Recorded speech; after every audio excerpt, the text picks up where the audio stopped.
playing card. Here at Time Warp, we've already shown you how they can transmit deadly disease. So that's our runny nose right there. It's like radioactive mucus. And can be used as a weapon.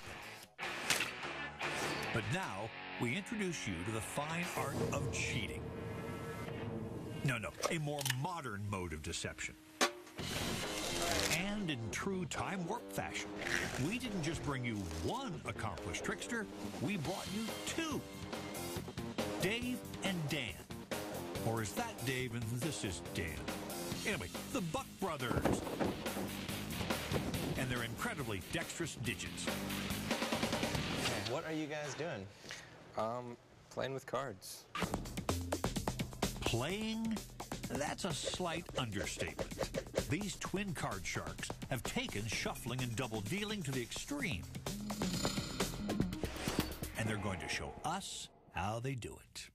In terms of what we do, it's the hand is quicker than the eye, it's sleight of hand, we're just manipulating the playing cards. Okay, so even if we reveal, the tricks behind you guys' stuff, it's still going to take people months I mean, of you guys will see the secrets of our tricks, but good luck going out and doing it, tomorrow for your friends, because it's taken us 12 years to master these techniques. We're going to start with some simple flourishes and then get into the more extreme ones. This is called the waterfall.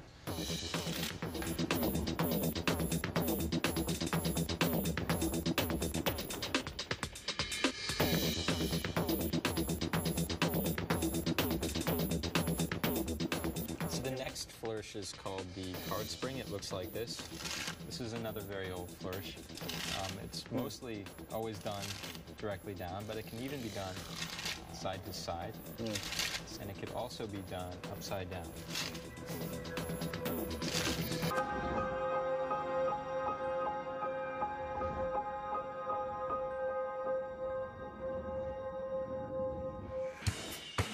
Okay, pop quiz. When is a 3 the same as a jack? Answer. When Dave, Dan, one of those guys gets a hold of it. So say we're dealt the 3. Okay. And then in an instant, you can switch it for the jack. One more time. Is it magic? We think not. So, to the slow-mo.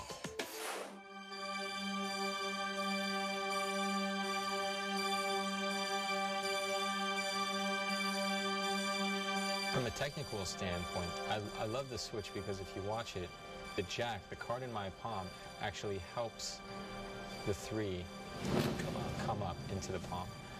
So it's very mechanical in the way it was designed. Watch again. Regular speed. And now slow-mo.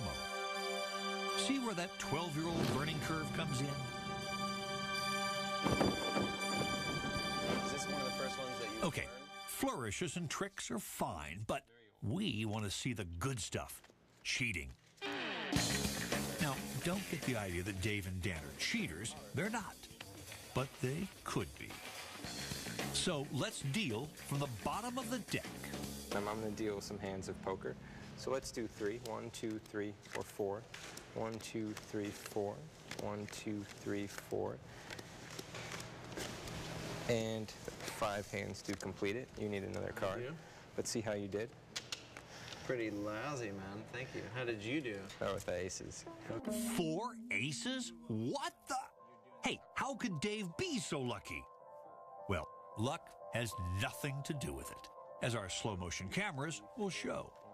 Before he dealt, Dave placed all the aces at the bottom of the deck. Then his 12 years of experience does the rest.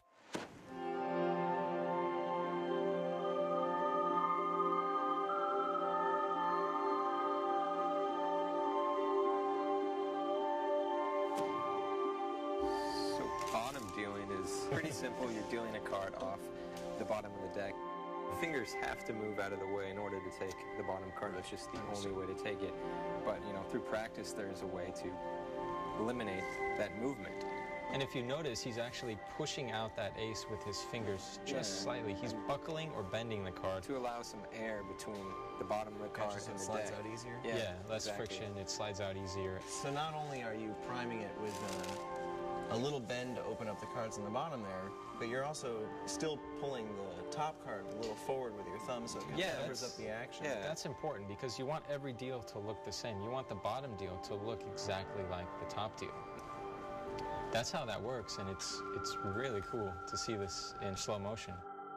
And the big difference between Magic and gambling, I mean, in Magic you have the misdirection.